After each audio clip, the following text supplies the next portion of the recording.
บายดีของร้านและยังได้สมองหนีแม้ถ้าจะไม่เรียนเกี่ยวกับวีซ่าหลวมตัวเนาะและยังได้หลวมตัวได้บทที่2แมนบอกถึงหัวใจและการจราจรของเลือดและยังได้หนีแมนในสมองหนีเขาจะเรียนอยู่2ข้อเนาะคือข้อที่1ควบประกอบ3ของหัวใจและข้อที่2หน้าที่ของหัวใจและยังได้หนีค่ะหาว่าของร้านการเตรียมปืนเนาะเราเปิดมาอยู่ในหน้าที่56เนาะบทที่2และยังได้ดีข้อประกอบ3ของหัวใจเพื่อเราว่าหัวใจเป็นก่อนสิ่งชนิดหนึ่งเนาะเสริมข้างในเป็นผงว่าของหัวใจสันนอกสุดของหัวใจเจ้าหงโดยแจกสัมพันธ์ว่าเจ้าหงหัวใจของคนเฮาแม่นมีอยู่4หองในนั้น2หองเบื้องเทิงจะน้อยกว่า2หองเบื้องลุ่มเนาะหรือว่าหองเบื้องเทิงมันน้อยแล้วก็หองข้างลุ่มนี่แม่นใหญ่กว่าระหว่างของเทิงและของลุมจะขันโดยก้าวที่สามารถปิดเปิดเนาะหรืออีกอย่างหนึ่งว่าบ้านปิดเปิดและยิ่งได้2หองเบือกหัว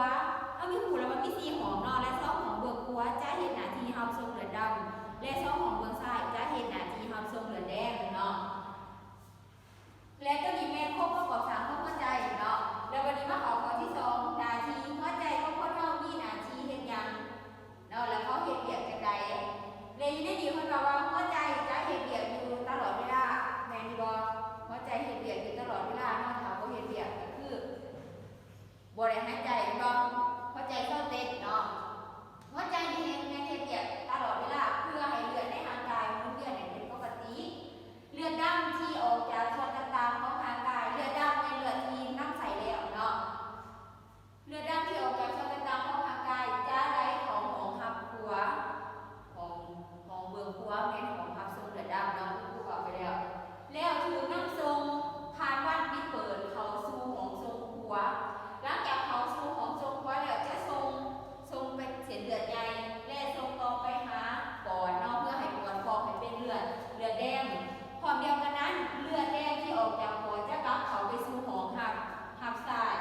หลังจากเขาของซับทรายแล้วจะผ่านบ้านปิดเปิดเขาของทรงทรายแล้วทรงต่อไปหาเส้นเลือดใหญ่และทรงไปน้ำใสส่วนต่างๆของทางกายคนเฮาเนาะการเต้นของหัวใจโดยปกติแล้วเด็กน้อยแม่70เทื่อ80เทื่อต่อนาทีเนาะแต่ว่าผู้ใหญ่แม่60เทื่อต่อนาทีแล้วถ้าสังเกตเบิ่งยามอากาศร้อนหรือว่าเวลาที่เราออกกำลังกายเฮาเคลื่อนไหวอิหยังต่างๆเนาะเวลาเฮาตื่นเต้นหรือว่าเจ็บเป็นหัวใจของเฮามันจะเต้นไวขึ้นเนาะ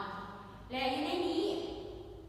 สิ่งสำคัญเนาะแม่นให้พวกร้านจำได้ว่าหัวใจของคนเฮานี่มันเฮ็ดหน้าที่จังใด